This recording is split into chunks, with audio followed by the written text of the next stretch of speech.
Chers collègues, je vais ouvrir la séance dans quelques instants.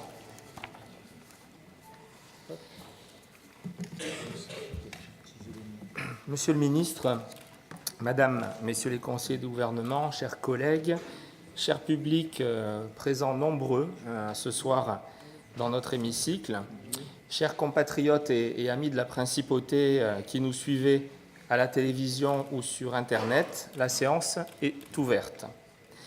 Je vous rappelle donc que l'ensemble de cette séance publique sera intégralement diffusée sur le canal local de la télévision monégasque, Monaco Info, ainsi que, pour ceux qui nous suivent depuis l'étranger, sur le site Internet du Conseil national, www.conseilnational.mc, et également sur YouTube et sur Facebook.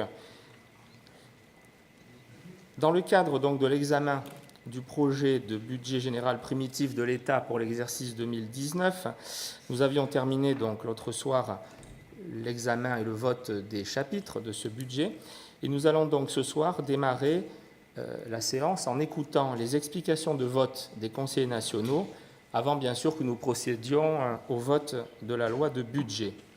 Je vous rappelle, chers collègues, comme cela a été convenu, que chacun d'entre vous dispose de 3 minutes pour ces explications de vote. Je vous serai donc reconnaissant de bien vouloir respecter ce temps de parole. Traditionnellement, vous le savez, c'est le rapporteur, au nom de la Commission des finances et de l'économie nationale, qui expose en premier ces explications de vote. Je vous propose donc, M. Balthazar Sédou, que nous vous écoutions tout de suite pour vos explications. Vous avez la parole. Merci, Monsieur le Président.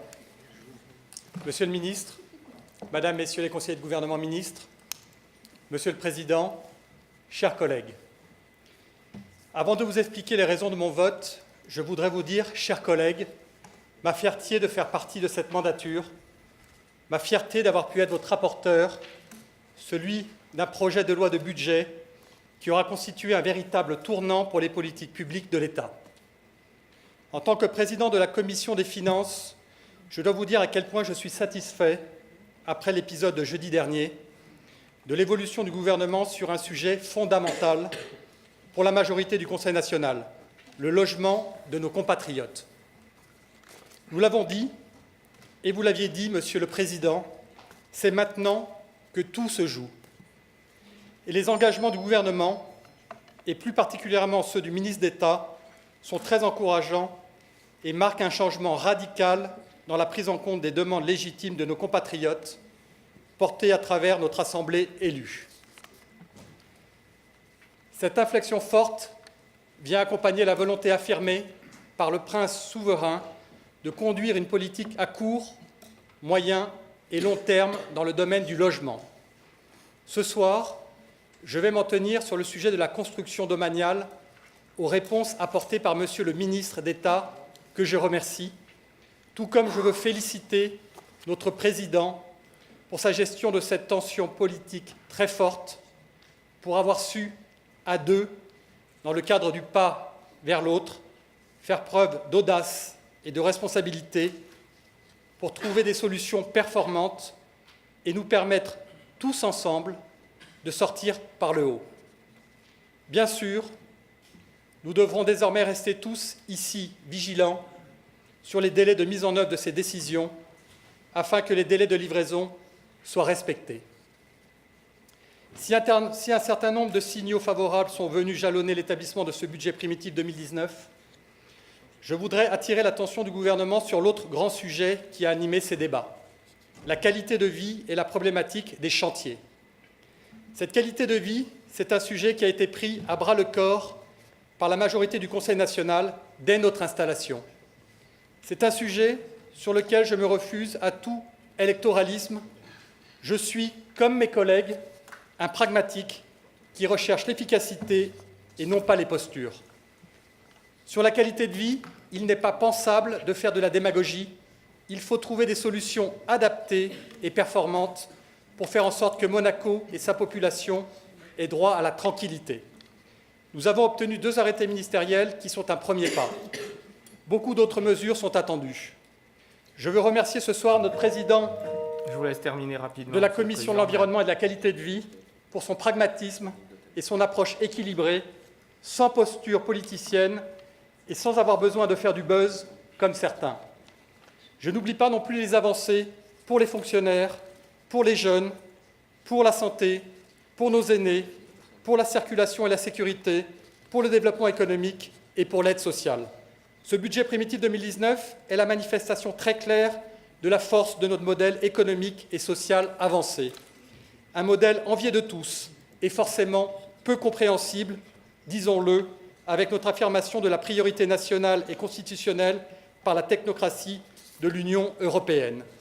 Nos débats et nos séances préparatoires ont permis de faire prendre en compte par le gouvernement, au travers de ce budget, une grande partie des propositions de la majorité choisie et soutenue par les monégasques. La pratique de notre Constitution en sort renforcée. Et ce sont les monégasques et les résidents qui en sortent gagnants. Pour eux, pour Monaco, merci à toutes et à tous. Je suis fier de voter en faveur de cette loi de budget. Merci, Monsieur le Président. J'ai été tolérant avec vous parce que, bien sûr, vous rapportez cette loi de budget. Donc, vous aviez besoin d'un peu de temps. Je demande maintenant aux élus qui le souhaitent, Madame la vice-présidente lève la main, donc, de s'exprimer dans le cadre de ces explications de vote. J'ai vu également Monsieur Robineau me demander la parole. De toute manière, je reviens vers vous rapidement pour continuer ce tour de parole, mais nous écoutons, je vois Madame Moratti qui lève la main, nous écoutons tout d'abord Madame la vice-présidente. Monsieur le Président, je vous remercie. Monsieur le Ministre, Madame, Messieurs les conseillers du gouvernement ministres, chers collègues, chers compatriotes et surtout chers amis. L'année 2018 s'achève sur un succès, un de plus pour Monaco et pour les Monégasques. Ce succès, nous le devons à la force et à l'unité d'une majorité qui travaille sans relâche autour du Président du Conseil national depuis son installation en février dernier, à la suite d'un vote très net de la part de nos compatriotes. Si je parle de succès ce soir, il s'agit en fait d'une réussite collective. Au Conseil national, la qualité de nos débats et le travail préparatoire de la part d'un personnel de grandes compétences honorent l'institution tout entière et je vous en remercie.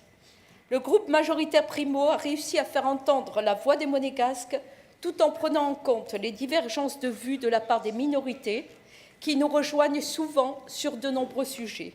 Car à Monaco, et dans notre communauté nationale, ce qui nous rassemble est largement supérieur à ce qui peut parfois nous séparer ou nous diviser. Cette unité, alliée à la détermination et au travail de l'ensemble de mes collègues, a permis à notre institution, sous la conduite remarquable de notre président, M. Stéphane Valéry, de retrouver toute sa place et tout son rôle avec des résultats remarquables et essentiels pour les Monégasques en à peine 10 mois. Ce rôle retrouvé, cette place à nouveau complète, nous place dans une situation idéale qui aura permis au gouvernement, lui aussi dans son rôle, de prendre en compte, comme ce doit être le cas, les aspirations de nos compatriotes et les attentes de tous les résidents pour que les politiques publiques ne soient pas menées en déconnexion de la vraie vie des gens. Oui, nous sommes des partenaires et nous vous l'avons prouvé. Vous nous avez à votre tour donné des garanties nouvelles dans ce partenariat institutionnel ancré de plein pied dans le XXIe siècle. Il est donc temps d'avancer ensemble dans la même direction, à quelques ajustements près, que je me suis appliquée aussi pour toujours progresser dans le bon sens et dans l'intérêt général. Les engagements du gouvernement doivent être tenus, Monsieur le ministre. Vous nous avez confirmé qu'ils le seraient. Avec le vote de cette loi de budget, nos deux institutions font cause commune avec les attentes des Monégasques représentées par notre Assemblée. C'est toute la force de notre système politique et c'est toute la raison de notre engagement.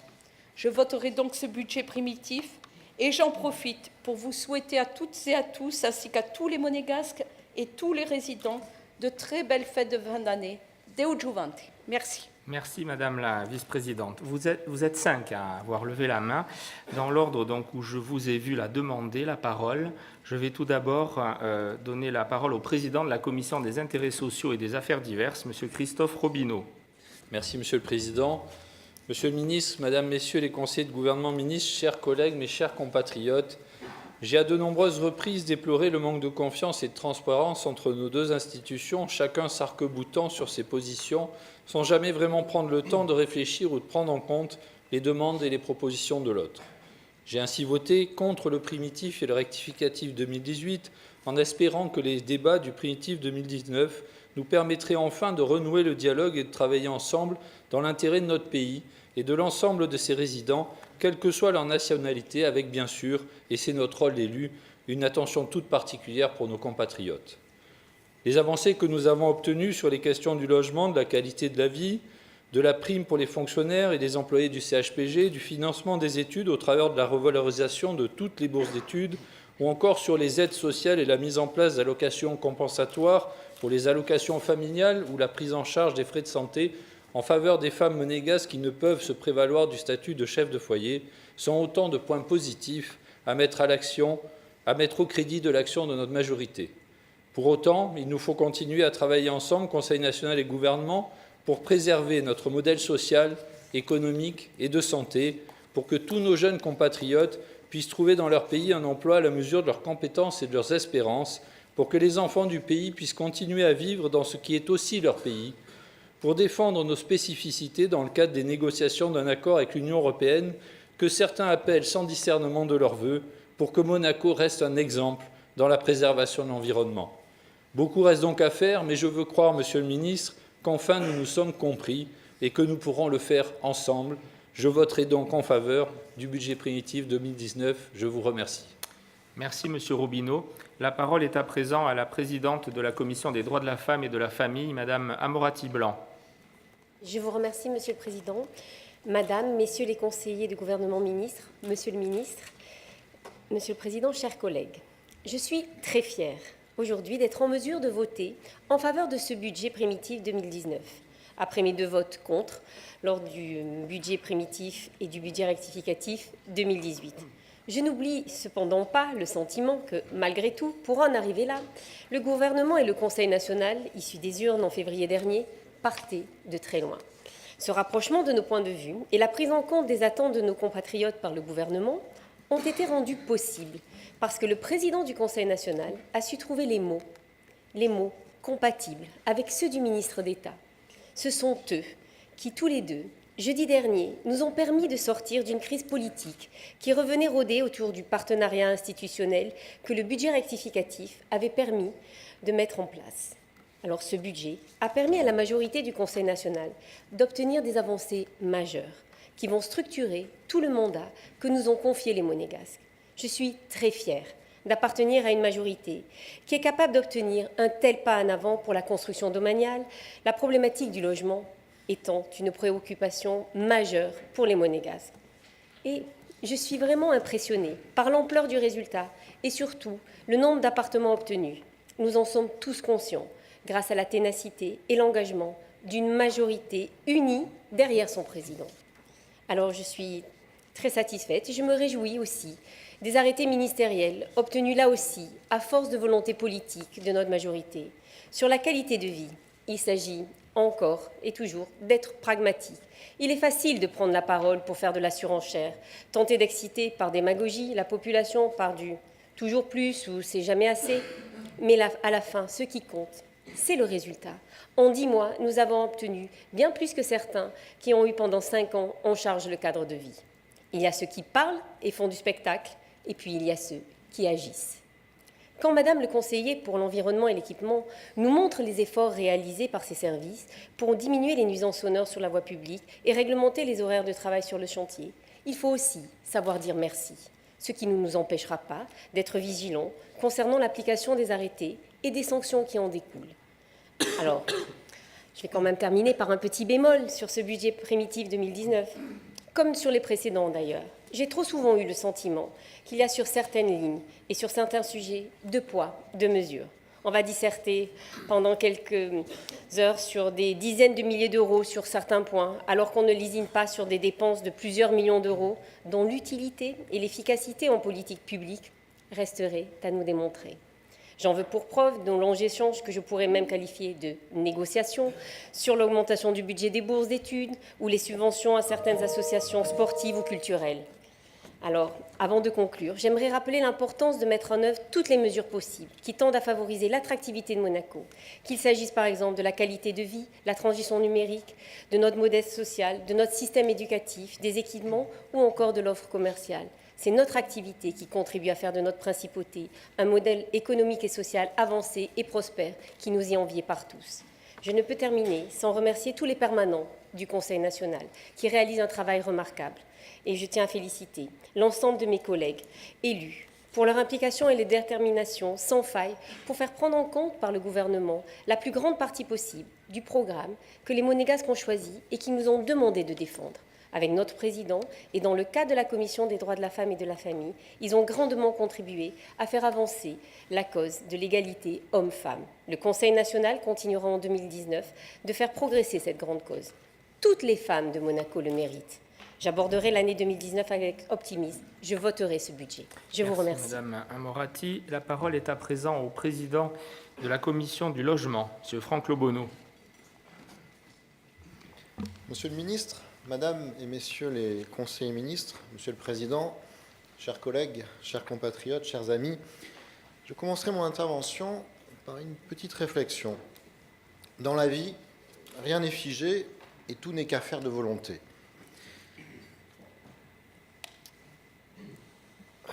En tant que président de la Commission du logement, je ne peux m'empêcher de penser que depuis le 22 février dernier, la majorité primo avait raison. Nous avions raison d'appeler de nos voeux la construction de centaines de logements pour les Monégasques, car cela était possible. Nous avions raison de défendre le secteur protégé pour bien loger une population stable, dont les enfants du pays, car cela était légitime. Nous avions raison de vouloir faire évoluer les critères d'attribution et les plafonds de l'ANL, car cela était plus juste. Nous avions tellement raison que le gouvernement a fini par nous donner raison sur tous ces points. Mais au fond, ce qui compte, ce n'est pas de savoir qui avait raison ou tort. Notre principauté, je crois, est bien trop petite pour l'exposer à une politique de l'affrontement entre un camp et un autre. À terme, cela ne déboucherait que sur un affaiblissement général du pays et de ses institutions. Ce soir, en m'apprêtant à voter ce budget primitif 2019, je veux d'abord saluer, enfin, l'entente entre le Conseil national et le gouvernement princier. Nous travaillons et œuvrons mutuellement dans l'intérêt général. En jouant pleinement son rôle, le Conseil national est le partenaire du gouvernement qui renforce l'action des politiques publiques en garantissant qu'elles correspondent au mieux aux attentes des Monégasques et des résidents. En étant transparent et en les associant dans ses réflexions, le gouvernement princier garantit aux élus des Monégasques qu'ils jouent pleinement leur rôle. Alors, puisque nous sommes en fin d'année, je formule le vœu que 2019 vienne confirmer toutes ces promesses. Rappelons-nous que nos actes seront jugés par les Monégasques, ceux qui nous ont demandé de siéger ici, et restons conscients que la plus grande force d'un pays, c'est l'unité de sa communauté nationale. Je voterai cette loi de budget pour permettre à l'État de mettre en place cette politique voulue par les Monégasques, politique que nous avons défendue depuis notre élection et qui se concrétise désormais par une concertation efficace entre nos deux institutions. Je vous remercie. Merci, Monsieur Lobonneau. Alors, pour vous rassurer, parce que je vois des mains se lever, vous êtes 7 à m'avoir demandé la parole, j'ai bien noté, et donc dans l'ordre où je vous ai vu la demander, d'ores et déjà, ont demandé donc la parole Madame Ali Prandi, Monsieur Emmerich, Madame Fresco, Monsieur Mourou, Madame Bertani, Monsieur Bohiri, Monsieur Van Claveren. Donc, ne vous inquiétez pas, c'est bien noté. Nous arrivons donc au tour de parole et aux explications de vote de Madame Karen Ali Prandi de Carvalho. Merci, Monsieur le Président. Monsieur le ministre, Madame, Messieurs les conseillers de gouvernement ministres, Monsieur le Président, chers collègues. Ces premiers mois de mandature furent intenses. Le Conseil national a pu mettre en exergue les points sensibles sur lesquels nous devons être extrêmement vigilants. Le logement, la qualité de vie, l'activité économique et les travaux publics sont fondamentaux, tout comme l'ensemble des secteurs qui composent notre modèle économique et social avancé, que sont notamment la santé, l'éducation, la transition énergétique, la sécurité ou encore le numérique. Certains points sont à améliorer, certains sont à développer, mais d'autres surtout à maintenir afin d'éviter une dégradation constante. Sur ce dernier point, je pense à notre qualité de vie qui décline. Des mesures concluantes ont été mises à l'essai, d'autres ont été annoncées. Augmentation des effectifs dédiés à la fluidification de la circulation, que nous appelons brigade de la circulation, ou encore arrêté ministériel encadrant les chantiers et luttant contre les nuisances sonores. C'est un premier pas. Nous attendons davantage, les Monégasques attendent davantage. Et quand je parle de qualité de vie, je pense également, bien évidemment, à la conduite des chantiers publics et privés, à l'accessibilité de la principauté ou encore à la mobilité. Nous le savons tous, la principauté est un modèle en matière de sécurité. Nous l'avons déjà dit, la sûreté publique effectue un travail remarquable et nous soutenons tous les efforts qui seront entrepris pour améliorer son fonctionnement et lui octroyer davantage de moyens, qu'ils soient humains ou matériels. C'est bien là un facteur essentiel de notre attractivité, ne le négligeons pas. C'est bien grâce à notre attractivité que notre système économique fonctionne. Notre bonne santé financière, nous la devons bien sûr aux investisseurs qui s'installent en principauté, mais tout autant à nos compatriotes, enfants du pays, anciens résidents et personnes qui travaillent à Monaco. La richesse d'un pays est bien évidemment représentée par les chiffres qui parlent d'eux-mêmes, mais les hommes qui y contribuent en sont la principale réussite. Comme vous l'avez énoncé, Monsieur le Ministre, je cite, « Cette cause qui nous réunit, c'est le bien-être, la sécurité et la prospérité des Monégasques et des résidents de ce pays. C'est de faire en sorte que Monaco poursuive son remarquable développement en se modernisant tout en préservant son modèle et ses spécificités. Dans l'attente de voir toutes les avancées évoquées se concrétiser d'ici le budget rectificatif à l'automne prochain, je voterai ce soir en faveur de ce budget primitif. Je vous remercie. Merci, Madame Ali Prandi. La parole est à présent à Monsieur Jean-Charles Emmerich. Merci, Monsieur le Président, Monsieur le Ministre, Madame, Messieurs les conseillers de gouvernement ministres, chers collègues, chers Monégasques. À l'issue de l'ensemble de nos réunions privées, ainsi que de nos dernières séances publiques, nous arrivons ce soir au vote du budget de l'État pour l'année 2019. Les échanges entre le Conseil national et le gouvernement ont permis de faire avancer beaucoup de sujets majeurs dans l'intérêt de tous. Je citerai notamment l'augmentation de l'enveloppe pour les bourses d'études de 50%, le grand concert pour la jeunesse qui se déroulera en juillet prochain, la création d'une commission d'attribution pour les licences de taxi, la prime de fin d'année réévaluée pour les fonctionnaires et agents de l'État, ainsi que pour les personnels du CHPG, ou encore des avancées significatives sur la construction de nouveaux logements pour les Monégasques. Enfin, concernant un autre sujet essentiel qui est la qualité de vie et plus particulièrement les problèmes liés à la circulation, nos échanges avec le gouvernement ont été là aussi fructueux.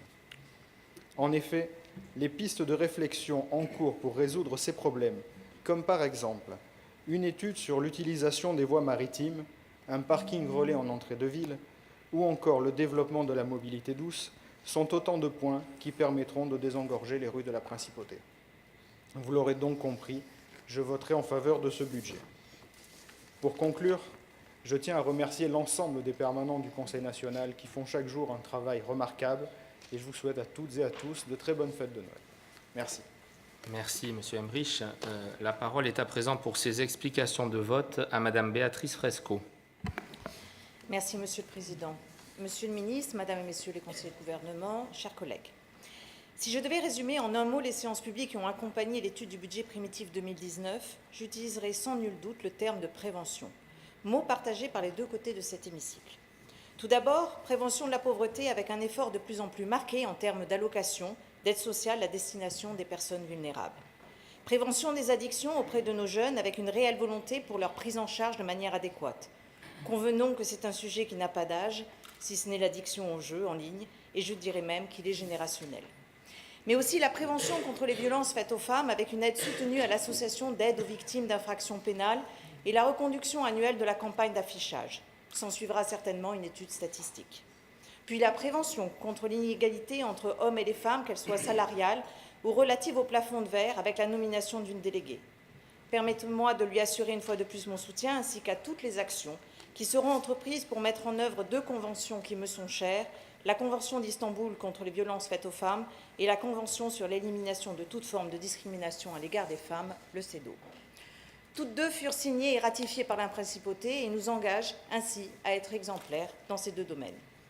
Ensuite, la prévention contre le risque d'une mauvaise prise en charge des aînés avec des projets qui sont attendus par les élus, comme la construction d'une nouvelle maison de retraite. Ce qui m'amène à évoquer la nécessité pour nos futurs budgets de se prémunir contre les difficultés que pourrait générer le paiement des retraites des fonctionnaires. Voilà bien un sujet qui obtient l'unanimité auprès des élus.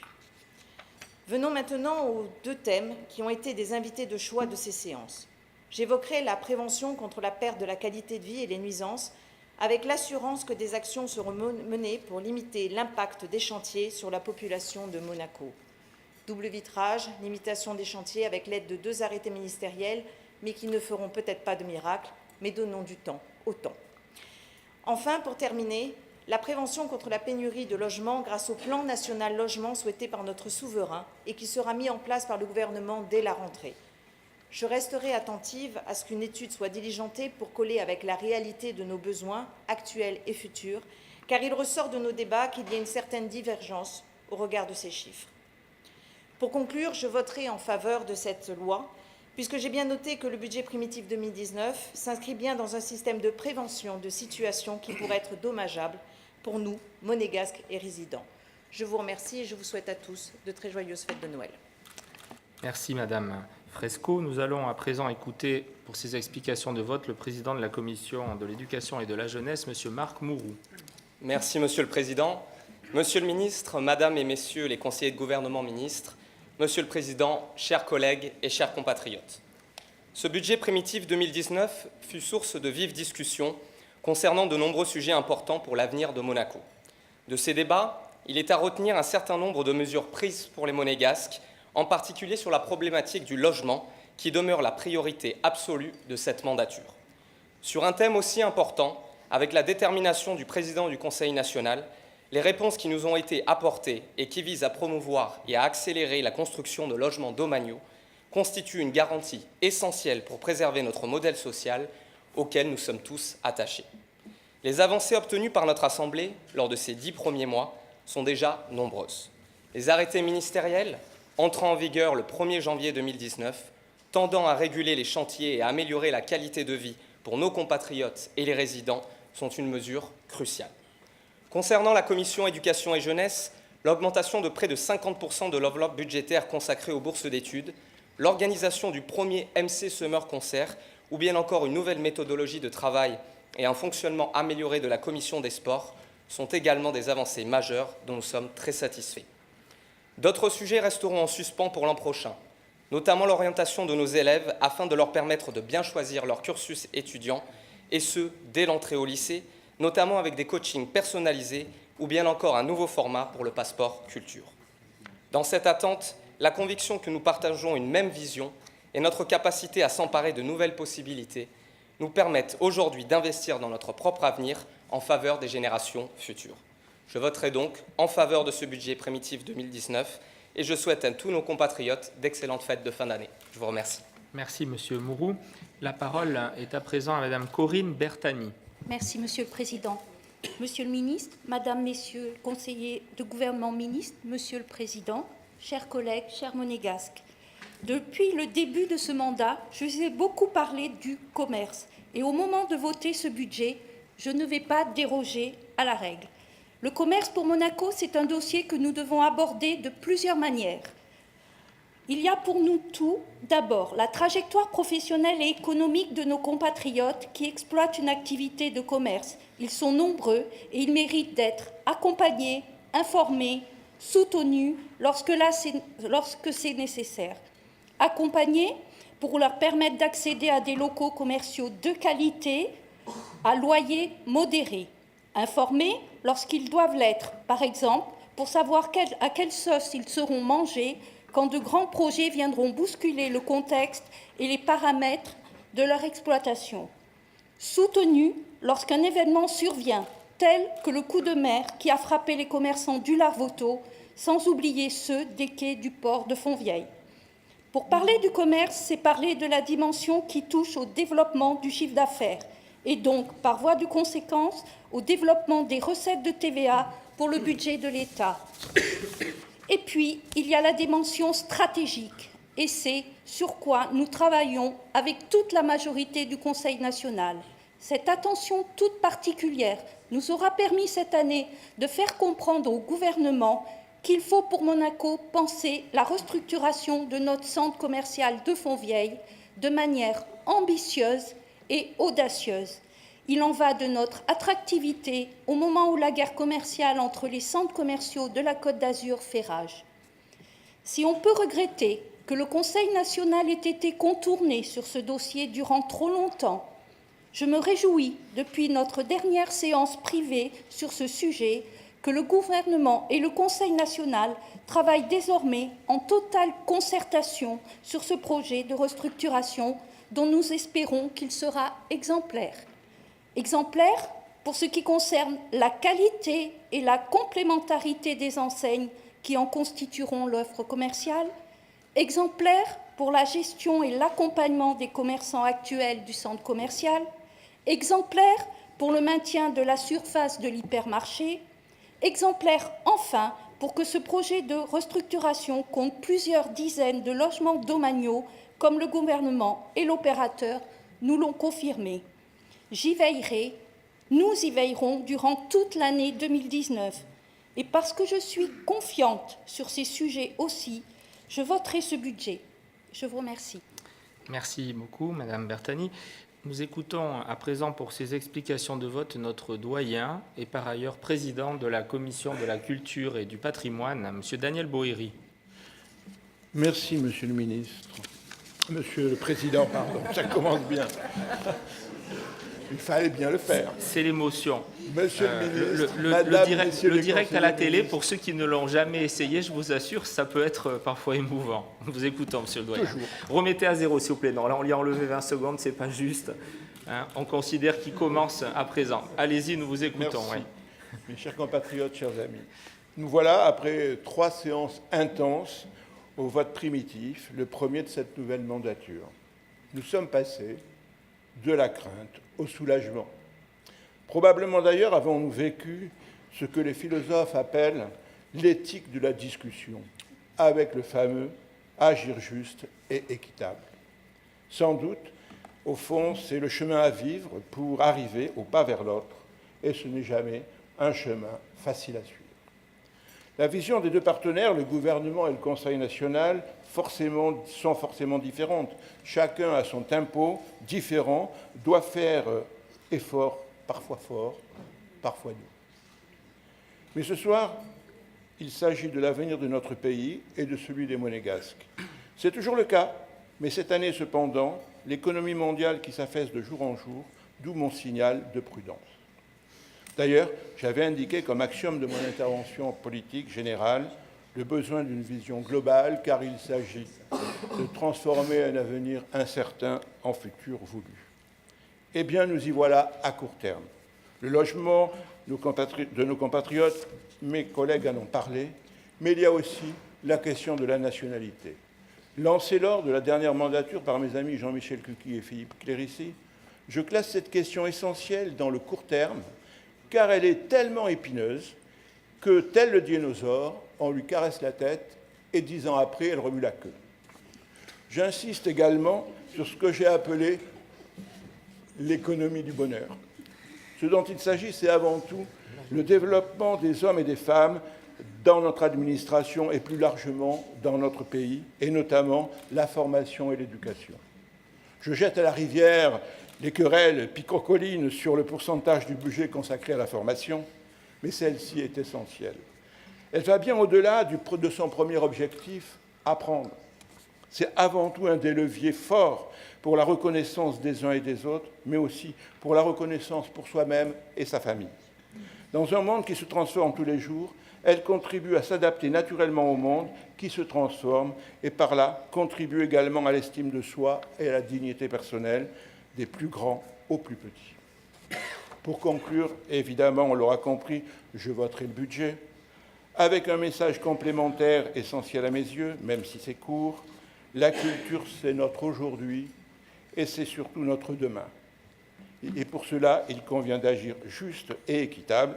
Et nous avons en particulier sur notre chemin le format Sénat et la Nuit Blanche. Je vous remercie. Merci, Monsieur le Doyen. J'ai noté encore 4 élus dans l'ordre où je vous ai vu me demander la parole. Donc, pour vos explications de vote, d'abord Monsieur Pierre Van Claveren, j'ai vu après Monsieur Jacques Ritt, puis Monsieur Thomas Brézot et Madame Marine Grisoul. Donc, tout d'abord, Monsieur Van Claveren. Merci, Monsieur le Président. Monsieur le Ministre, Madame, Messieurs les conseillers de gouvernement ministres, Monsieur le Président, chers collègues, Mesdames et Messieurs. Ça y est, nous y sommes presque. Nous avons presque bouclé notre premier budget primitif de la mandature, le premier tout court me concernant, et vous m'en voyez ravi. En partie parce que cela signifie que nous allons maintenant pouvoir nous concentrer sur nos listes de courses, menus et repas de fête, mais surtout parce que nous allons pouvoir aborder ces fêtes de fin d'année avec le sentiment du devoir accompli. Parmi tous les sujets abordés, les décisions et engagements forts pris par le gouvernement, je retiendrai plus particulièrement une décision et un engagement, tous deux fondamentaux pour le Monaco d'aujourd'hui et de demain. La décision pour commencer. Merci au gouvernement d'avoir entendu la voix des Monégasques portée par le Conseil national et de nous avoir annoncé la semaine dernière la publication systématique d'un appel d'offres pour chaque local domanial à céder. Grâce à l'instauration de ce mécanisme, à compter du premier trimestre 2019, si un commerçant exploitant un local commercial dans les domaines souhaite céder ce dit local, non seulement la cession devra faire l'objet d'un appel à candidature au Journal de Monaco, mais le montant demandé, l'équivalent du droit au bail si on veut, ne pourra excéder la moyenne du chiffre d'affaires des 3 dernières années.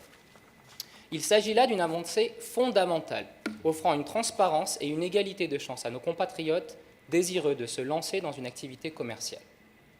Ensuite, pour en revenir à l'engagement que je souhaitais évoquer, nous avons, lors de notre dernière séance, abordé avec vous les critères d'obtention et de renouvellement de la carte de résident à Monaco. Sans rentrer à nouveau dans ce débat, je tiens juste à rappeler ce soir qu'il est important que nous prenions tous la juste mesure de l'impact de l'attestation bancaire unique d'un montant de 500 000 € sur les résidents et futurs résidents.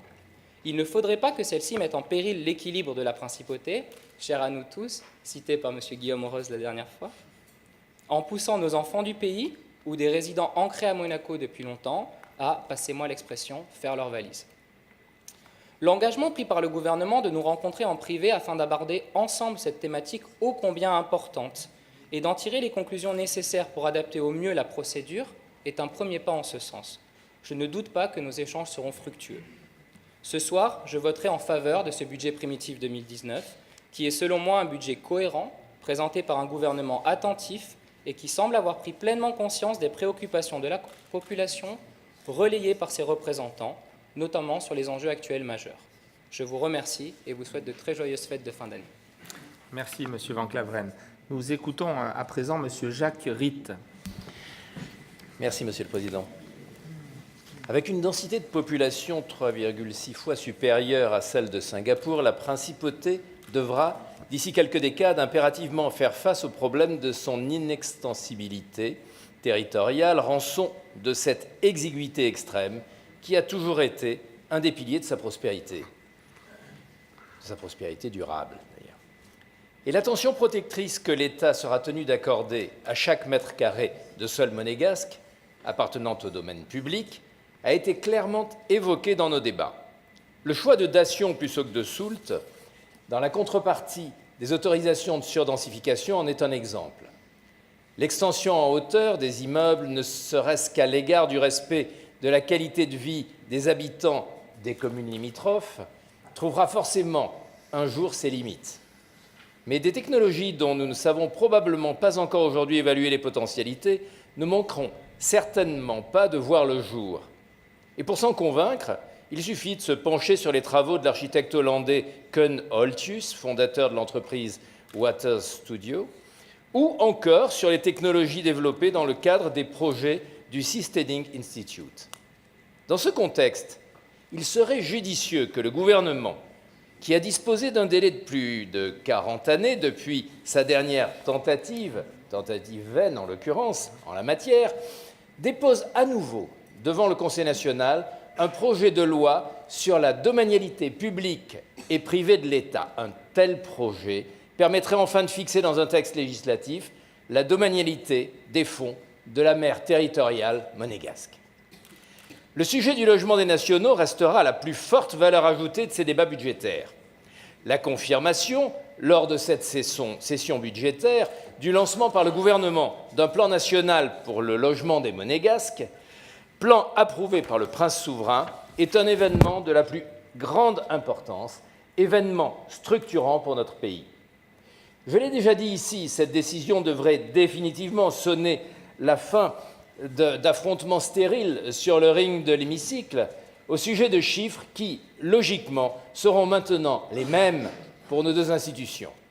Mais nous ne sommes jamais à l'abri d'un retour de feu lorsque souffle fort le vent de la communication. Et nous l'avons bien vu lundi soir. Heureusement, encore une fois, la subtilité de nos mécanismes institutionnels a condamné les adversaires d'un soir à s'entendre. Après le corps à corps, l'accord. En effet, dans ce genre de débat-combat singulier, ce sont en définitive deux frères siamois qui s'affrontent, et chacun des protagonistes sait qu'il serait le premier à souffrir de toute blessure grave infligée à l'adversaire. Enfin, pour que tout cela ait un sens, il faut pouvoir continuer à se dire chaque jour qu'il fait vraiment bon vivre à Monaco. Et les engagements de l'État, confirmés lors de nos récents débats au sujet de la qualité de vie, devraient cette fois être suivis de résultats concrets. Parce qu'il apporte les moyens de réaliser toutes ces avancées et reste, malgré cela, excédentaire, je voterai bien sûr en faveur de ce budget primitif 2019. Merci, Monsieur Ritt. Nous allons à présent écouter pour ces explications de vote le président de la commission de législation, Monsieur Thomas Brézot. Je vous remercie, Monsieur le Président. Monsieur le Ministre, Madame, Messieurs les conseillers du gouvernement ministre, chers collègues, Mesdames, Messieurs, beaucoup de choses ont été échangées à l'occasion des dernières séances publiques relatives à l'examen de ce projet de loi de budget primitif 2019. Parmi les nombreux thèmes abordés, je voudrais évidemment retenir l'avancée majeure pour le logement des Monégasques. C'est un résultat politiquement remarquable pour notre majorité, au premier rang de laquelle notre président Stéphane Valéry. Je retiendrai également les avancées concrètes obtenues en matière de qualité de vie. Comme le disait ma collègue Nathalie Amoretti-Blanc dans son allocution, il y a ceux qui en parlent et puis il y a ceux qui font avancer les choses dans les faits, avec des résultats tangibles.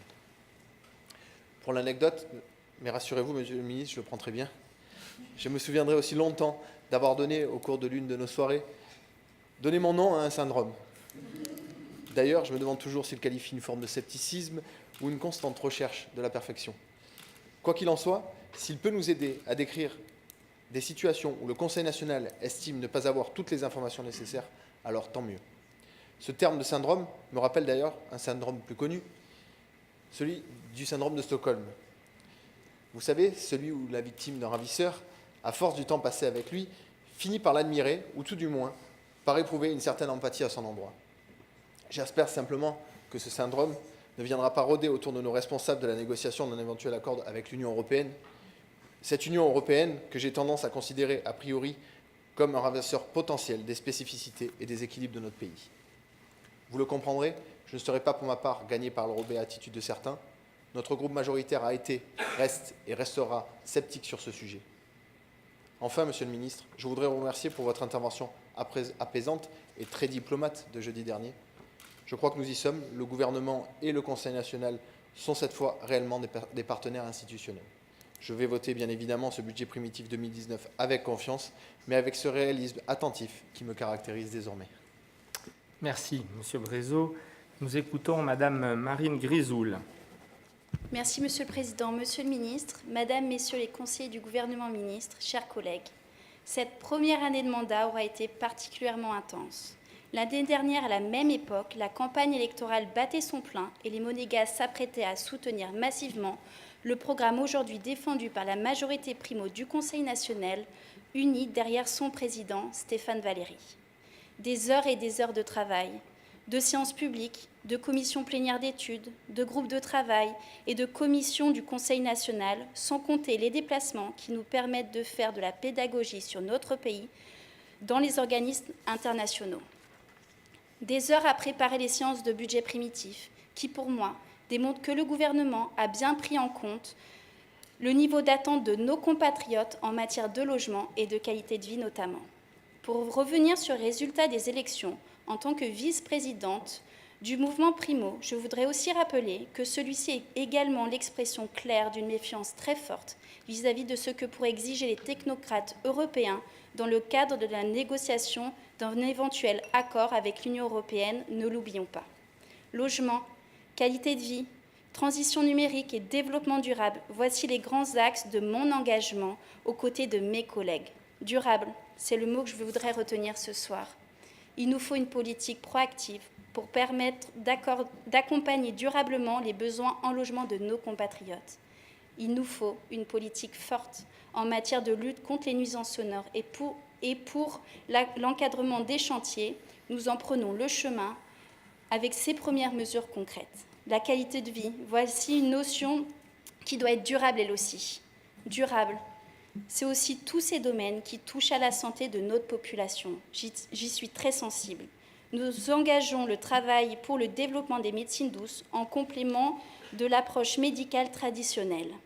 Je militerai encore pour l'augmentation de la part du bio dans la restauration collective et notamment scolaire. Nous avons les moyens d'être à la pointe sur ces sujets, alors au travail. Pour finir, je suis confiante car le gouvernement s'est engagé et nous a confirmé qu'il avait entendu la voix des Monégasques sur de nombreux sujets. Je voterai donc ce budget. Je voudrais finir mon intervention en adressant tous mes vœux à l'occasion de ces fêtes de fin d'année, avec une pensée toute particulière à tous nos compatriotes établis hors de Monaco, en Europe et dans le monde entier. Nous travaillons pour eux aussi, pour faciliter le retour des jeunes au pays, pour leur permettre de maintenir un lien fort pour tous au sein de notre communauté nationale. Merci. Merci Madame Grissoul. Nous écoutons à présent le président de la Commission pour le développement du numérique, Monsieur Franck Julien. Merci Monsieur le Président. Monsieur le ministre, Madame, Messieurs les conseillers de gouvernement ministres, chers compatriotes, ce budget primitif 2019 a placé la transition numérique parmi ses priorités. Le président que je suis de la toute nouvelle Commission pour le développement du numérique, mise en place au Conseil national dès notre installation en février dernier, ne peut que s'en réjouir. Ma participation à la Commission des concessions ainsi qu'à la commission tripartite gouvernement-Conseil national SBM, sans oublier mon implication et celle de la majorité dans le dossier dit Monaco Télécom, m'ont permis de me faire une idée un peu plus précise de la façon dont le gouvernement envisage le rôle de l'État actionnaire. À ce stade, je m'interroge sur le fait qu'il manque sans aucun doute à Monaco une structure permettant de concentrer la stratégie et les souhaits de l'État dans certaines de ses entités dépendantes directement ou indirectement de lui. Cette interface permettrait, sur le modèle d'une agence des participations de l'État, de pouvoir envisager d'agir comme un véritable actionnaire sur les stratégies retenues par les entreprises, que ce soit les monopoles concédés, les sociétés dans lesquelles l'État possède des participations, ou bien encore celles dont il est le seul actionnaire. Nous devons nous donner les moyens de devenir un État stratège dans ces entreprises, mais n'ayez crainte, j'y reviendrai en 2019. Grâce aux nombreuses avancées obtenues par la majorité du Conseil national à l'occasion de ce budget primitif, je voterai en faveur de ce projet de loi. J'en profite pour remercier encore le travail du rapporteur et président de la Commission des finances et de l'économie nationale pour son rapport qui a permis de poser le débat et donc de nous faire avancer ensemble, en partenaires institutionnels que nous sommes avec le gouvernement, dans la bonne direction. Je voterai donc en faveur de la construction domaniale, en faveur de ces premiers pas pour la qualité de vie, en faveur des bourses, des primes des fonctionnaires, en faveur du maintien à niveau du CHPG et de la politique en faveur de nos aînés. Je vote avec confiance, mais en toute vigilance. Je vous rappelle qu'il y aura un budget rectificatif en octobre 2019 et que celui-ci sera à mettre en perspective avec un primitif que cette fois, et pour la première fois de ce mandat, nous aurons voté. Merci pour votre attention.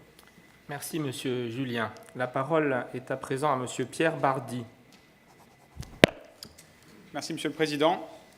Monsieur le Ministre, Madame, Messieurs les conseillers de gouvernement ministres, chers élus, chers monégasques. Je débuterai mon intervention en m'attardant un petit peu sur un sujet peu ou pas abordé lors de nos séances publiques ou privées, celui du plan des dépenses triennales, soit l'ambition commune de vouloir regarder plus loin que l'année 2019. Les enjeux d'un État, et plus particulièrement de notre principauté, nécessitent une vision à long terme, une logique d'anticipation, une vision des projets structurants, que l'on parle de logement, de centres commerciaux, de rénovation de quartiers, d'investissements nécessaires aux entretiens courants, de développement durable, car adapter notre territoire aux enjeux de notre planète se doit d'être étudié quasiment à l'échelle d'une génération. Piloter les dépenses et les recettes de notre État sur la base unique d'un budget annuel est, je pense, vous en conviendrez, incertain. Il reviendrait quelque peu à confier un vol Paris-New York à un commandant de bord, certes chevronné, mais sans plan de vol. Alors, comme le disait Pierre Dac, si gouverner c'est prévoir, prévoir c'est aussi voir de loin, ne serait-ce que pour y regarder ensuite de plus près. Alors, si vous le voulez bien, prenons un peu plus de hauteur. Faisons évoluer cette vision quasi court-termiste d'un budget annuel qu'il faut souligner, très bien exécuté par l'ensemble des services du gouvernement. Et donnons aux Monégasques une meilleure visibilité quant à l'avenir de leur pays et de leurs enfants. Leurs enfants, justement, ceux que l'on appelle les générations Y ou les générations Z, celles d'aujourd'hui ou celles qui arrivent, celles que l'on a surnommées ainsi, non seulement car elles venaient simplement après la génération X, mais également car elle incarne cette génération bercée par les nouvelles technologies, par la génération numérique, celle qui remet beaucoup de choses en question et qui fait face à de nombreux changements autour d'elle. Enfin, cette génération que, pour certains, nous représentons au sein de cet hémicycle et qui vous a questionné tant durant ces débats budgétaires. Ces générations pour lesquelles l'éducation et la formation dispensées par nos institutions en passera, et je l'espère, par une expérience loin de leurs racines, dans un monde devenant toujours plus digitalisé et décarboné, une expérience gage d'une qualité bien précieuse, l'adaptabilité. Vous et nous, gouvernement princier et Conseil national, avons la responsabilité de prendre la mesure des changements nécessaires pour notre pays, dans un monde en constante évolution, et de les appréhender par anticipation. Car vous le savez, dans un monde qui change, il vaut mieux penser le changement que changer le pansement, n'est-ce pas, docteur ? Nous devons continuer de prendre donc ces mesures concrètes grâce à la bonne santé et la bonne gestion de nos finances publiques, favoriser les investissements en ayant une vision prospective pour le bien de nos compatriotes, de l'ensemble de la population et de la principauté. Ce soir, je voterai en faveur de ce budget. Les débats que nous avons eus ces 2 dernières semaines ont été relativement satisfaisants, mais j'espère que le gouvernement saura nous démontrer sa capacité dans tous les domaines à se projeter, car le logement, la qualité de vie, l'éducation, la sécurité, la santé, la culture, le numérique sont tout autant de domaines dans lesquels il reste beaucoup à faire et beaucoup à anticiper. Et oui, anticiper, comme le disait Daniel Pénac, sans faire partager les affres de l'anticipation, là est le véritable héroïsme. Je vous remercie. Merci, Monsieur Bardy. Nous écoutons à présent pour ces explications de vote Madame Marie-Noëlle Gibelli. C'est à vous. Merci, Monsieur le Président. Monsieur le Ministre, Madame, Messieurs les conseillers du gouvernement ministres, chers collègues, chers compatriotes et amis. Comme certains de mes collègues, ce soir, c'est pour moi le premier vote d'un budget primitif. Et je commencerai mon intervention en spécifiant que l'étude de ce budget primitif 2019 a été pour moi l'occasion de revenir sur certains thèmes sur lesquels nous échangeons depuis plusieurs mois. Depuis le début du mandat, j'interviens essentiellement sur la santé et ce soir, je n'y dérogerai pas. Aussi, je voudrais rappeler la définition de la santé donnée par l'OMS. La santé est un état de complet bien-être physique, mental et social et ne consiste pas seulement en une absence de maladie ou d'infirmité. À ce titre, et en lien avec le bien-être social plus particulièrement, je tiens à souligner l'importance de l'accompagnement et du maintien à domicile de nos aînés. Dans ce cadre, j'espère que le retour à la e-santé sera développé très prochainement dans un souci d'amélioration du confort et du renforcement de la sécurité de nos aînés. Toutefois, vous évoquiez, Monsieur le ministre, que le développement de la e-santé pourrait être assuré par le fonds de dépendance. Je rappelle que la majorité estime que les sommes affectées à ce fonds doivent constituer une véritable réserve pour compenser, en cas de nécessité, l'augmentation des coûts de la dépendance. La e-santé, pour nous, doit être financée par le budget. Par ailleurs, aussi bien la convention de prestation de maintien à domicile pour les personnes âgées bénéficiant de la prestation d'autonomie que l'ordonnance souveraine relative à la réglementation des activités de service à la personne ont été mises en œuvre depuis plusieurs mois et je ne peux que m'en réjouir. C'est une action positive et j'espère que le bilan à 1 an qui en sera fait fin 2019 s'avérera bénéfique pour l'ensemble des personnes concernées. Une autre avancée que j'aimerais saluer ce soir est la création du Comité pour la promotion et la protection des droits des femmes. Je suis convaincue que ce comité, et en particulier la déléguée qui y siège désormais, saura accomplir un travail remarquable et nécessaire pour les droits des femmes. Toutes les formes de violence ou d'inégalité doivent être combattues, voire éradiquées. Il n'est pas normal, dans notre société, d'être encore confronté à ces problématiques. Je retiens d'ailleurs un point évoqué par Monsieur le ministre sur la nécessité de mieux lutter contre les inégalités salariales. Une étude doit être diligentée par l'INSEE sur ce sujet dans tous les secteurs privés ou publics et je ne peux qu'encourager cette action et nous serons particulièrement attentifs aux résultats de cette étude. Enfin, et avant de conclure, je voudrais dire que de manière générale, toutes les actions d'accompagnement, de prévention ou de sensibilisation qui seront entreprises par le gouvernement en matière sociale et de santé trouveront un plein soutien au niveau des conseillers nationaux. Vous l'avez compris, c'est aujourd'hui avec satisfaction, mais dans l'attente que les engagements soient tenus, que je voterai en faveur de ce budget. Et pour conclure, je voudrais remercier l'ensemble des permanents pour la qualité de leur travail et je tiens à souhaiter à l'ensemble des élus, à l'ensemble du gouvernement et à tous nos compatriotes de bonnes fêtes de fin d'année. Je vous remercie. Merci beaucoup, Madame Gibelli. La parole est à présent à Madame Michèle Dittelot, la vice-présidente de la Commission de la Culture et du Patrimoine. Merci, Monsieur le Président. Monsieur le ministre, Madame, Messieurs les conseillers ministres, Monsieur le Président, chers collègues, chers monégasques et résidents. Lors de l'étude de ce budget, le Conseil national a pu prendre acte d'un certain nombre d'engagements pris par le gouvernement. Il faut maintenant que les mesures annoncées soient mises en œuvre dans les mois à venir. Ce sera le gage de la bonne volonté du gouvernement. Nous l'avons vu, notre économie se porte bien. Dans ce budget excédentaire qui se veut très politique, je retiendrai 3 engagements du gouvernement, 3 engagements forts. Tout d'abord, en ce qui concerne le logement des Monégasques, qui constitue notre priorité.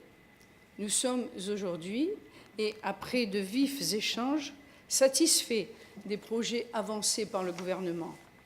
Mon collègue et président de la commission du logement, Franck Lobonneau, et notre président Stéphane Valéry n'ont eu de cesse de le répéter. C'est un sujet sur lequel nous sommes et resterons intransigeants. Tous les Monégasques dont la situation de famille le justifie doivent pouvoir être logés dans leur pays et ce, dans de bonnes conditions. Ensuite, en ce qui concerne la qualité de vie, je ne peux que saluer la publication récente des 2 arrêtés ministériels qui viendront encadrer les chantiers et limiter les nuisances sonores afin d'améliorer le confort de vie des résidents.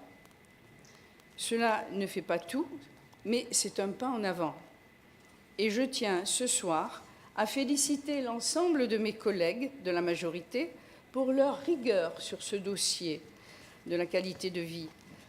Ce dossier qui avance aujourd'hui, et je voudrais dire enfin, pendant que certains parlent, nous agissons. Ces deux arrêtés ministériels dont l'ensemble des demandes que nous avons faites sur ce sujet et qui commencent à être prises en compte par le gouvernement permettront de préserver, comme je le disais, le bien-être en principauté, qui est, parmi d'autres, l'un des facteurs de notre attractivité. Enfin, je ne reviendrai pas sur les sujets liés à la culture que j'ai défendus et pour lesquels les réponses apportées par le gouvernement pendant ces débats me satisfont pleinement. Et à la veille des fêtes de fin d'année, je ne peux que me réjouir de l'augmentation des bourses d'études et du grand concert de juillet pour nos jeunes, qui, au-delà d'engagement du programme de la majorité, sont un beau cadeau pour notre jeunesse. Ce soir, vous l'avez compris, Monsieur le ministre, je voterai en faveur de ce budget. Je ne peux terminer sans souhaiter à vous tous d'excellentes fêtes de Noël. Je vous remercie. Merci, Madame Dittelot. Alors, vous êtes encore 4 à ne pas avoir expliqué vos intentions de vote. Donc, si je pars de gauche à droite de l'hémicycle, M. Granda, M. Notari, M. Rose et M. Badia. M. Badia, souhaitez-vous, je vois vous lever la main. Nous vous écoutons. Merci, Monsieur le Président. Monsieur le ministre d'État, Mesdames et Messieurs les conseillers de gouvernement, ministres, chers collègues et amis monégasques. Autant le dire tout de suite, je partage pleinement l'avis de mes collègues de la majorité. Aussi, personne ne sera surpris que je vote d'ici quelques minutes en faveur du budget 2019 qui a été présenté et débattu au sein de la Haute Assemblée. Je n'y reviendrai donc pas. Mais si adopter un budget, c'est donner son accord à des perspectives de recettes et de dépenses, c'est également agréer le programme gouvernemental d'action en approuvant le programme triennal d'équipement qui y est annexé. Tout en explicitant les composantes financières, ces derniers documents formalisent en effet l'action politique et stratégique du gouvernement à court et moyen terme. En ce sens, le programme triennal d'équipement n'est que le détail à court terme d'une vision beaucoup plus large et lointaine, 5 ans, 10 ans, dont les programmations quinquennales et décennales auraient dû être proposées concomitamment à la réflexion du Conseil national. Il en était d'ailleurs l'usage auparavant. 5 thèmes auraient, à mon sens, mérité de faire l'objet d'une inscription, fût-elle de principe. 1. Des crédits d'études nécessaires à l'urgente mise en œuvre d'un schéma directeur d'aménagement alliant urbanisme et économie. 2. Le lancement d'une réflexion sur l'indispensable évolution de nos règles d'urbanisme pour éviter la dégradation de notre paysage urbain. 3. Notre si attendu transport en commun en site propre aurait pu commencer à prendre corps par la programmation assortie d'une éventuelle anticipation de ces différentes étapes de réalisation durant les 4 ou 5 prochaines années. 4. Les modalités de révision de notre politique de circulation automobile et simultanément celle de la gestion de nos parcs de stationnement auraient pu, elles aussi, être organisées et les diverses étapes nécessaires aux consultations arrêtées. 5. Enfin, des propositions financières complémentaires concrètes en faveur de la transition énergétique auraient pu être prévues. Ces sujets qui engagent notre avenir à moyen et long terme sont soit absents, soit simplement esquissés dans le programme général d'action. Et ils n'apparaissent pas au programme triennal d'équipement. Est-ce là le fait de la prise en compte d'un risque d'erreur excessif, d'une réflexion jugée actuellement incomplète, ou tout simplement d'une absence de prévision ? Or, vous l'aurez compris, chers collègues, chers compatriotes, il faut éviter une vision frileuse et un attentisme injustifié. Romancier, mais aussi homme politique, Goethe conseillait déjà, il y a près de 3 siècles, « Quoi que tu rêves d'entreprendre, commence-le. L'audace a du génie, du pouvoir, de la magie. Alors, Monsieur le ministre, Monsieur le Président, n'en restons pas aux déclarations. Commençons. » Merci, Monsieur Badia. Donc vous êtes 3 élus à pouvoir encore motiver votre vote. Un petit effort. Monsieur Notari, lève la main. Nous vous écoutons, Monsieur le Président de la Commission. Merci, Monsieur le Président. Avec de plaisir. l'environnement et de la qualité de la vie. Que dire? Je suis désarmé. Cela fait des mois que l'on se dit on va voter contre le budget. On va voter contre le budget. Je me voyais déjà comme un héros romantique affronter le joug. Comme Guillaume Tell, prendre mon arbalète pour libérer mon peuple. Mais j'ai dû ranger mon trait dans son fourreau. Car ici, en fait de Guillaume Tell, nous avons Guillaume Rose et Monsieur le ministre Tell. Encore un jeu de mots comme ça et je quitte la Légion. Donc je ne serai pas ce héros romantique rêvé. Je suis désarmé et je voterai ce budget. En effet, en tant que président de la Commission de l'environnement et de la qualité de vie, je ne peux que me réjouir pour ce que nous avons, avec ce Conseil national fort, obtenu depuis 10 mois, bien plus pour la tranquillité des résidents que lors des 5 dernières années. La brigade de circulation, vous nous avez confirmé, Monsieur Célario, merci, sa mise en place définitive. Les 2 arrêtés ministériels sur le bruit et l'encadrement des chantiers sont sortis. L'interdiction du fioul lourd, celle-ci les plus emblématiques parmi d'autres mesures. Merci, Madame Gramalia. Et bien sûr, pas de qualité de vie sans logement. Merci, Monsieur le ministre, pour le plan d'urgence. Et je passe sur toutes les autres mesures sociales obtenues, ce n'est pas mon domaine. Pour avoir la paix, prépare la guerre. Pendant des mois, mon arbalète est restée chargée. À l'approche de ces fêtes de Noël, comme je l'ai dit, j'ai rangé ma flèche et j'espère que vous allez tous bien vous reposer. Mais je l'ai rangée dans mon fourreau à portée de main. Et nous allons rester vigilants sur la suite des promesses qui nous ont été faites et l'efficacité des mesures que nous avons convenues. Nous allons surveiller la rigueur des dérogations horaires, le contrôle et la mise en place des sanctions pour le bruit, afin que le bruit ressenti soit acceptable. Sur l'organisation des chantiers et le respect des voies publiques, l'interdiction des plastiques en tout genre, et sur le traitement des déchets, avec l'aboutissement d'une solution qui rendra notre usine de valorisation exemplaire pour l'Europe et le monde. Que les promesses deviennent réalité dès l'année prochaine, que les engagements de notre souverain en matière d'écologie nous conduisent vers une principauté modèle. Alors oui, je vous souhaite de bonnes fêtes, avec un bel arbre de Noël décoré de boules, qui ne se transformeront pas en pommes l'année prochaine, pour que Guillaume Tell n'ait pas à ressortir son arbalète. Joyeux Noël à tous et merci pour le travail accompli. Merci, Monsieur Notari. Donc vous n'êtes plus que 2, Monsieur Granda, donc Monsieur Rose après, bien sûr. Nous écoutons le président de la Commission pour le suivi du Fonds de réserve et la modernisation des comptes publics. Monsieur Granda. Mes chers compatriotes, je me félicite des échanges et des débats que nous avons pu avoir avec le gouvernement. Les débats ont été constructifs, clairs, et j'estime avoir obtenu les engagements que j'attendais sur le FRC et sur le traitement des opérations immobilières, supprimant de facto et définitivement les opérations de troc. Cela étant, la perfection n'existant pas en ce monde, je ne peux pas dire avoir eu satisfaction sur la problématique de la qualité de vie et de réduction des nuisances en principauté. Les arrêtés ministériels pris pour l'encadrement des chantiers sont insuffisants. L'incinération n'est pas encore abandonnée dans le traitement des déchets. Monsieur le ministre, vous m'avez rappelé qu'il fallait avoir un principe de réalité. Je vous répondrai qu'il faut partir de la réalité pour aller vers l'idéal. Mais enfin, je n'en ferai pas un casus belli. Je ne renie pas mes engagements pris pendant la campagne électorale auprès des Monégasques et j'espère obtenir satisfaction d'ici la fin de cette mandature. Ces engagements pris par le gouvernement concernant également l'évolution sociétale de la principauté sont également pour moi des encouragements à persévérer et à croire en mes convictions. Le contrat de vie commune va être étudié en projet de loi 5 ans après la proposition de loi que j'avais déposée en 2013.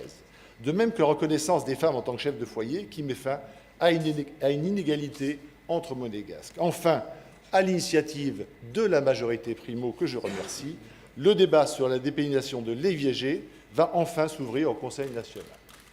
Autant d'avancées qui m'encouragent et ce, pour la première fois depuis que je siège au Conseil national, à voter pour le budget primitif présenté par le gouvernement. Là s'arrête la partie aimable, puisqu'il faut bien maintenant répondre aux quelques attaques que j'ai connues en creux au cours de vos interventions. Je vais utiliser cette minute 15 qui me reste. Monsieur le Président de la Commission des Finances, ceci est improvisé, bien évidemment. Je vais vous citer.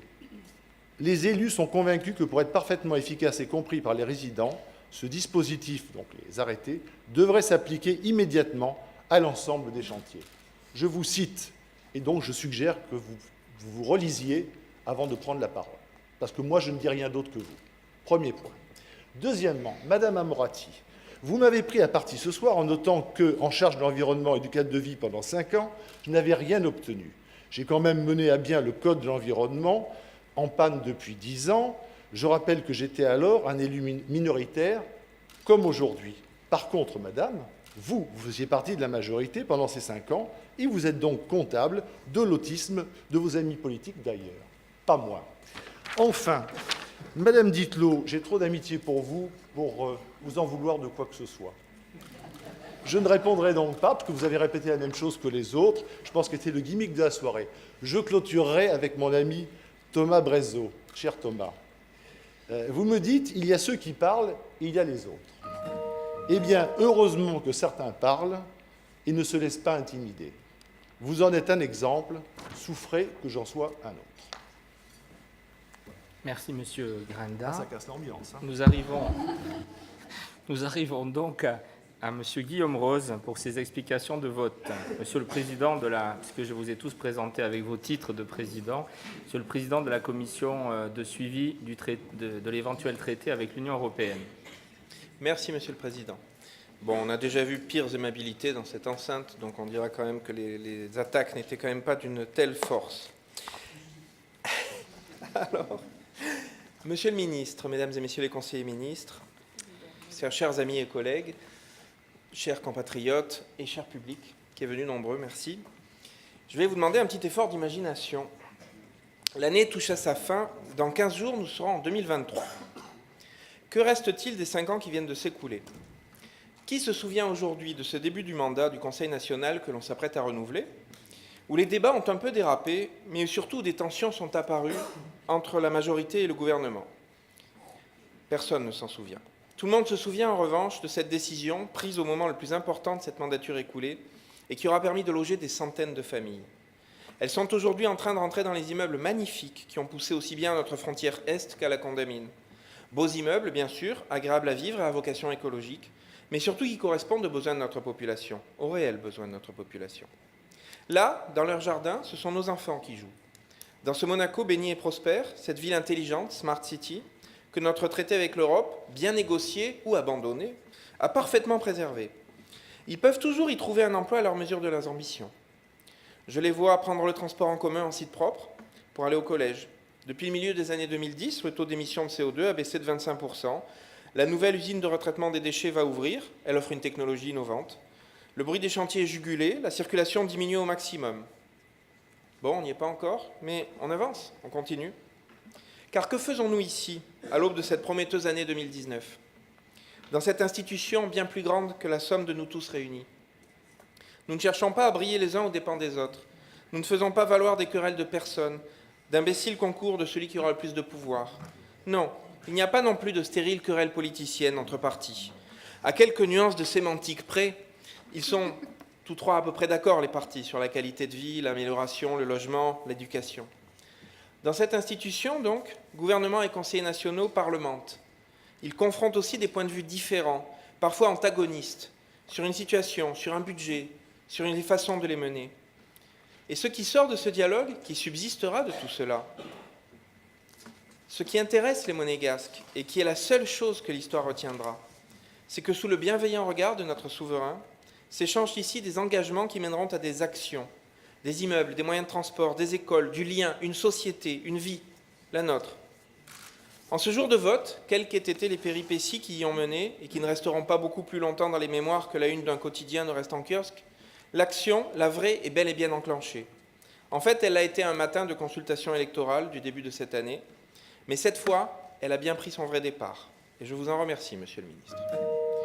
Je conclus. Si ce bel engrenage se grippait, qui pourrait à présent douter que le Conseil national n'attendra pas 2023 pour constater que le compte n'y est pas? Sa détermination s'exprimerait dans le même esprit, avec la même vision que celle qui a animé vos 24 élus, je dis bien 24, pendant ces 4 jours de débat, grâce à l'impulsion d'une majorité dynamique et constructive. Mesdames et messieurs les conseillers ministres, continuons. Et main dans la main, non dos à dos, reprenons ensemble ce beau travail de construction de notre pays. Plein d'espoir, mais ferme dans mes attentes, je voterai donc ce budget primitif 2019. Je vous remercie. Merci, Monsieur Rose.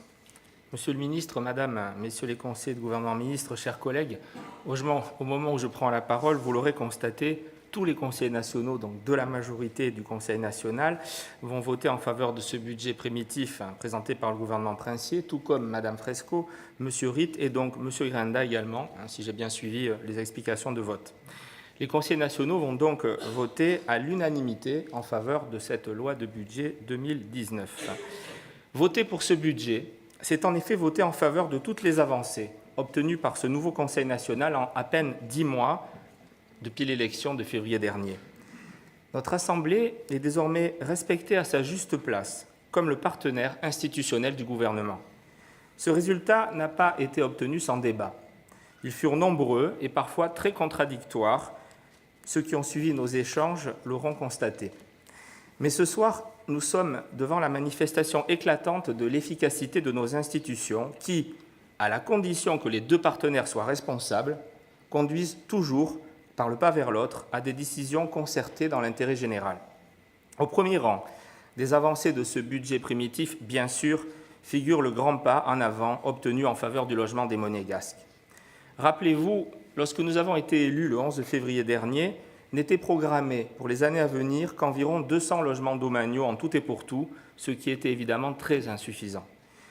Nous sommes en mesure de voter ce budget ce soir car nous avons été entendus et j'en remercie avant tout le prince souverain.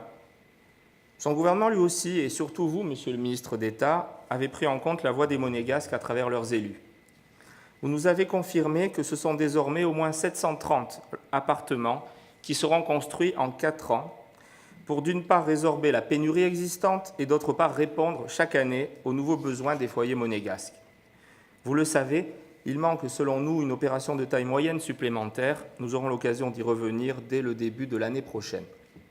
Il conviendra, mes chers collègues, d'être particulièrement vigilants pour que les engagements pris devant nous soient tenus et notamment que les délais de livraison annoncés soient respectés. Nous le serons vigilants. En ce qui concerne le long terme, alors que les besoins vont mécaniquement continuer d'augmenter, le Conseil national se réjouit par avance de la rencontre annoncée à la demande du prince souverain dès le début de l'an prochain pour aborder avec le gouvernement un plan national pour le logement des compatriotes. Ce Conseil national avance depuis le début de ce mandat avec le sens des responsabilités et avec pragmatisme. Si nous voulons assurer la pérennité de notre modèle social avancé, et notamment garantir dans les prochaines décennies un logement de qualité, à loyer modéré, à chaque foyer monégasque dont la situation le justifie, alors il nous faut réfléchir à l'évolution démographique de notre communauté nationale et anticiper ses conséquences. C'est pourquoi j'ouvrirai prochainement le débat concernant la transmission de la nationalité monégasque par mariage avec tous les conseillers nationaux, mais aussi avec les représentants des associations de compatriotes, à l'écoute de leur opinion. Ce n'est qu'en prenant en compte tous les points de vue et en y accordant le temps nécessaire que d'éventuelles modifications de la loi actuelle devront être proposées. Elles nécessiteront naturellement l'accord des volontés du prince et du Conseil national, comme le prévoit l'article 66 de notre Constitution. Encore un mot sur le logement. Je tiens à souligner pour m'en réjouir que le gouvernement nous a fait part de son accord pour transformer la proposition de loi du Conseil national concernant la sauvegarde à long terme du secteur protégé d'habitation en projet de loi. Le gouvernement dispose donc désormais d'1 an pour déposer ce projet de loi qui permettra de stopper la baisse continue du nombre d'appartements de ce secteur.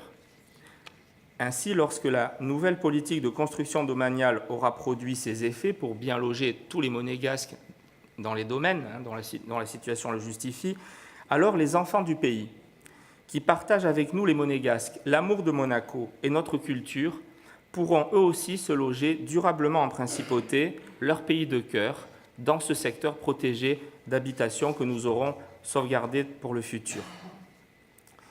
L'autre avancée majeure de nos échanges autour de ce budget, ce sont bien évidemment les 2 arrêtés ministériels concernant les chantiers applicables dès le 1er janvier prochain. La dégradation de la qualité de vie constatée par tous a été au cœur de nos débats.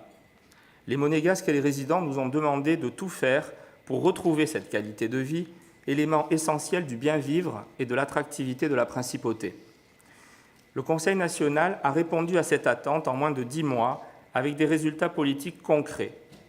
Le premier arrêté du gouvernement va porter sur l'encadrement des nouveaux chantiers qui seront désormais interdits les week-ends et au mois d'août. Pour les 48 chantiers déjà en cours, le plus grand nombre d'entre eux se verra imposer cette règle, mais, c'est vrai, 19 d'entre eux feront l'objet de dérogations. Alors bien sûr, nous aurions préféré qu'il n'y ait aucune exception, et nous l'avons dit au gouvernement, et vous l'avez écrit, M. Grindal l'a rappelé, Monsieur le Président de la Commission, dans le rapport de la Commission des Finances. Cela aurait été effectivement beaucoup plus clair et cohérent. Nous aurions été plus loin, c'est vrai, mais le gouvernement en a décidé autrement. Un Conseil national pragmatique qui a le sens des responsabilités doit constater le pas en avant important qui a été obtenu par ces 2 arrêtés ministériels. Pour autant, nous serons là encore vigilants sur l'application de ces mesures, car ce qui compte avant tout pour nous, ce sera leur efficacité. Il faut que les résidents constatent rapidement une nette amélioration sur le terrain, en pratique, évidemment pas seulement en théorie. Nous ne manquerons pas, comme cela sera probablement nécessaire, de demander, après quelques mois d'application, des adaptations et des améliorations de ce premier texte réglementaire. Il en va de même pour le second arrêté ministériel qui, lui, concerne une meilleure maîtrise des nuisances sonores sur les chantiers et qui reprend plusieurs de nos demandes, notamment l'obligation d'utiliser des engins mieux insonorisés ou encore des sarcophages acoustiques limitant la portée du bruit des travaux, sans oublier une meilleure protection des riverains, notamment par la pose de double vitrage moderne. Nous avons également obtenu le renforcement des contrôles, car à quoi cela servirait-il de publier des textes dont on ne s'assurerait pas de l'application sur le terrain? Ainsi, des postes de contrôleurs supplémentaires sont créés dans ce budget qui s'ajouteront à des crédits permettant de recourir à des entreprises privées de contrôle. Là encore, Monsieur le ministre, nous n'hésiterons pas à demander à ce que ces moyens soient amplifiés dans les prochains mois, si nécessaire. On ne peut pas reprocher au gouvernement de ne pas suffisamment agir en faveur de la qualité de vie en principauté et ne pas accueillir favorablement ces avancées dans la bonne direction. Un mot aussi sur le soi-disant paradoxe soulevé par certains entre les nécessaires constructions domaniales pour les Monégasques et la lutte contre les nuisances sonores, les nuisances de chantier. Alors, en nombre, rappelons que sur les 48 chantiers actuels, il y aura simplement 2 sites majeurs de construction domaniale, les 2 opérations de Testimonio à Saint-Roman, Testimonio 2, Testimonio 2 bis, et celle du Grand Ida dans le quartier Platy. Les autres opérations domaniales de taille moyenne seront étalées dans le temps au rythme d'une par an environ. On voit donc bien que la grande majorité des chantiers, 48, concernent avant tout des opérations privées ou des ouvrages publics structurants, pas des immeubles destinés aux Monégasques. La qualité de vie, c'est aussi une meilleure fluidité du trafic en principauté. Tout le monde aura pu constater l'amélioration apportée par la mise en place d'une présence humaine intelligente et coordonnée aux points les plus stratégiques et aux heures de pointe. La mission de la sûreté publique, que le Conseil national a appelée Brigade de la circulation, va être pérennisée grâce à la création de 10 postes supplémentaires d'agents dans ce budget en 2019. C'est une avancée de plus pour la qualité de vie. Agir sur la circulation, c'est aussi trouver des solutions innovantes pour limiter l'usage de l'automobile. C'est pourquoi nous appelons le gouvernement à soutenir les différents projets d'opérateurs privés qui existent désormais pour relier par des liaisons maritimes Nice, Monaco et Menton. Plusieurs milliers de salariés dits pendulaires sont concernés. L'enjeu est d'importance. Nous attendons des résultats très opérationnels Nous serons à vos côtés, Monsieur le ministre, pour convaincre les élus des Alpes-Maritimes si nécessaire. Pragmatisme et responsabilité encore et toujours, surtout quand il s'agit de parler de la négociation d'un éventuel traité avec l'Union européenne. En effet, nous avons toujours dit qu'il serait très difficile d'obtenir un accord d'association qui préserve les droits et les avantages des Monégasques, ainsi que l'identité et les spécificités de notre pays. Nous ne sommes manifestement pas tous d'accord sur ce sujet. Il y a d'un côté ceux qui voient encore l'Europe comme une nécessité à laquelle Monaco ne pourra pas échapper, qui doit s'imposer rapidement et avec enthousiasme. Et puis il y a la majorité du Conseil national, et donc des Monégasques, qui eux sont beaucoup plus prudents et pensent que ce sont surtout nos différences, parfois en décalage avec les normes de Bruxelles, qui font la force de notre modèle économique et social. La complexité et la longueur des négociations en cours semblent bien nous donner raison. Plus que jamais, je le redis solennellement ce soir, ce Conseil national ne votera pas de loi de ratification d'un éventuel traité qui remettrait en cause ne serait-ce qu'une partie de notre ADN. Nous sommes fiers de ce modèle social monégasque qui sort encore renforcé de nos débats avec l'augmentation conséquente des bourses d'études pour nos étudiants, le doublement des crédits consacrés à la prime de fin d'année des fonctionnaires, des agents de l'État et de la commune, ainsi que des personnels hospitaliers, sans oublier les écoles de jeu annuelles à la SBM qui proposeront aux jeunes compatriotes des emplois de qualité et bien rémunérés.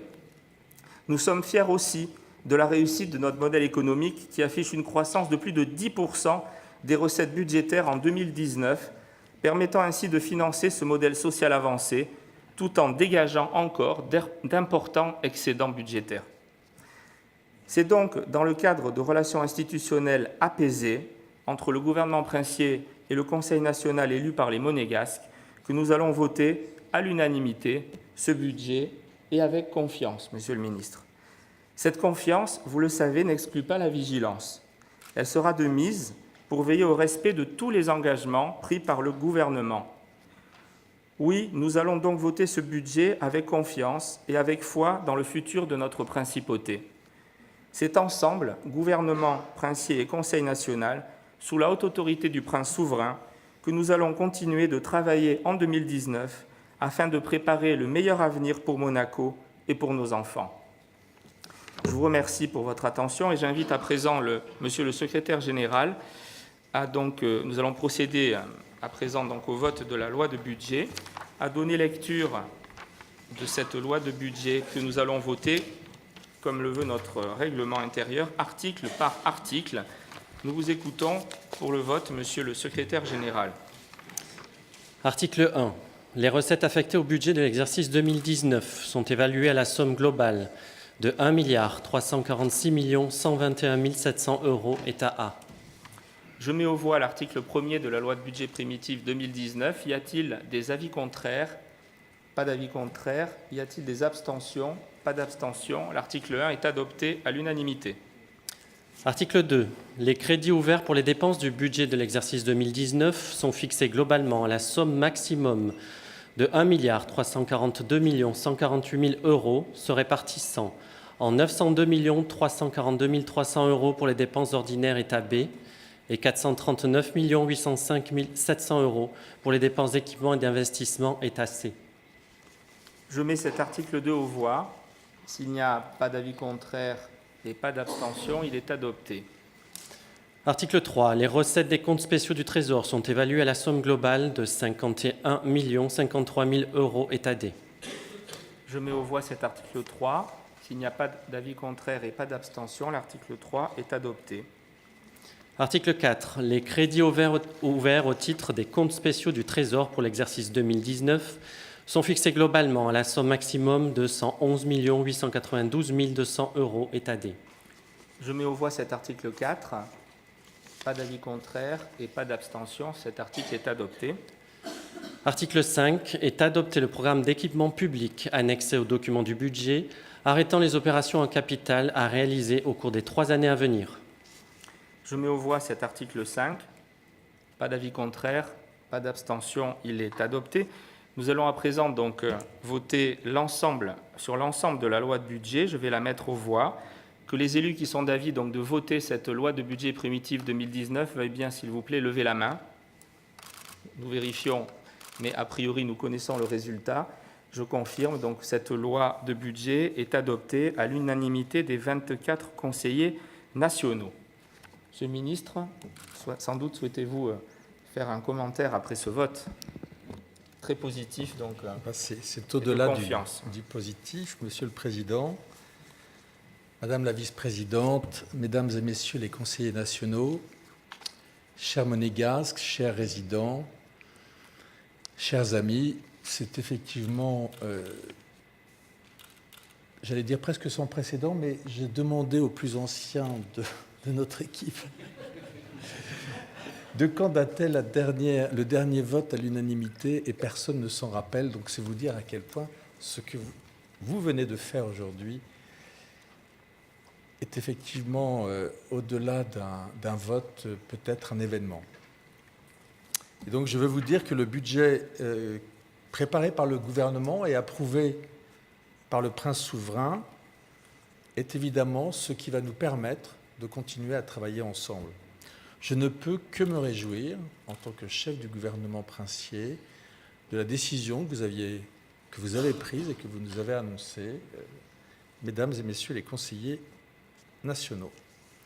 Ce budget nous permettra, comme je le disais, de poursuivre les politiques publiques engagées depuis plusieurs années, et vous en avez, lors de vos interventions, cité de nombreuses. Je n'y reviens pas, la sécurité, l'éducation, mais aussi d'ouvrir de nouveaux chantiers dans tous les sens du terme, Monsieur le Président, auxquels nous sommes, vous et nous, très attachés. Par ce vote, le Conseil national a fait preuve d'une détermination et d'un très grand sens des responsabilités que je tiens, au nom du gouvernement, à saluer. Nos débats, privés et publics, ont permis de lever les incertitudes, de confirmer les engagements pris et de préciser les modalités de leur mise en œuvre. Au-delà de nos échanges, je veux retenir les faits. Grâce à votre vote, le gouvernement est désormais en mesure d'agir. Plus que jamais, gouvernement et Conseil national ont démontré qu'ils étaient de véritables partenaires institutionnels, toujours prêts au dialogue, voire au compromis, mais en tous les cas au dialogue et au pas l'un vers l'autre. Nous sommes, vous et nous, au service de l'intérêt général, sous l'autorité du prince souverain, et nous agissons ensemble, nous venons de le montrer, de façon pragmatique, réaliste et efficace. Et pour tout cela, mesdames et messieurs les conseillers nationaux, au nom du gouvernement, je souhaite vous remercier très chaleureusement. Merci beaucoup. Merci, Monsieur le Ministre. Madame, Messieurs les conseillers du gouvernement ministre, chers collègues, nous voici arrivés donc au terme de nos travaux. Mais avant de clore cette séance, en cette fin d'année, il me revient l'heureuse tradition de présenter nos vœux à nous tous, en notre nom à tous et à toutes les élus du Conseil, nos vœux respectueux et déférents à leurs Altesses Sérénissimes, le prince souverain Albert II et à son épouse la princesse Charlène. Nos meilleurs vœux de bonheur et de santé, bien sûr aussi au prince héréditaire Jacques et à sa sœur Gabriella, ainsi qu'à toute la famille princière. Monsieur le ministre, pour vous, pour l'ensemble des membres du gouvernement que vous dirigez, et pour vos familles, nous vous souhaitons d'excellentes fêtes de fin d'année. Je profite aussi de ce moment pour remercier, je ne le fais jamais, mais une fois par an, je veux le faire, très chaleureusement, l'ensemble des permanents de notre Assemblée pour leur précieuse collaboration. Il y a les élus du Conseil national qui sont visibles, qui sont à la lumière, et il y a 40 permanents dévoués et compétents qui, dans l'ombre, dans l'arrière-scène, travaillent et nous permettent ce fonctionnement du Conseil national tel que vous pouvez le voir à travers les séances publiques notamment.